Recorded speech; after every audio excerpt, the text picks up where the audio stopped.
जे म्हणतात ना की आर्थिक आधारावर आरक्षण देण्यात यावं, जे म्हणतात की SC ST OBCच्या तुलनेने आमच्याकडे जास्त पात्रता असताना सुद्धा, आम्हाला जास्त मार्क्स असताना सुद्धा जास्त फीज भरावी लागते, त्यांनी एकदा आवर्जून मनुस्मृती वाचावी. जगातील सर्वात नीच पुस्तक असलेल्या या मनुस्मृतीतील 8व्या अध्यायातील 142वा श्लोक काय म्हणतोय बघा. द्विक त्रिक चतुष्कच पंचकच्च शत समम मासस्य वृद्धी गृह्याद्वर्णा नामनु पूर्वशम. या श्लोकाचा अर्थ असा आहे की जेव्हा एखादा ब्राह्मण कर्ज घेईल तेव्हा त्याच्यासाठी व्याजाचा दर हा 2% असेल.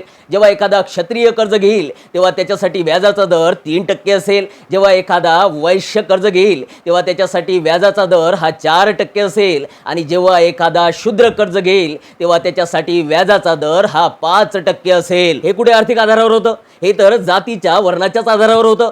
जर आर्थिक आधारावर असतं तर सर्वात वाईट आर्थिक परिस्थिती तर शूद्रांची होती, त्यांच्यासाठी तर व्याजाचा दर सर्वात कमी असायला हवा होता. अरे SC ST OBC ना आरक्षण भेटून आता फक्त काहीच वर्ष झाली, मात्र या भारतात हजारो वर्षापासून जातीच्या आधारावर, वर्णाच्या आधारावर हजारो वर्ष शूद्रांना म्हणजेच आताच्या SC ST OBCंना आर्थिकदृष्ट्या लुटण्यात आलं.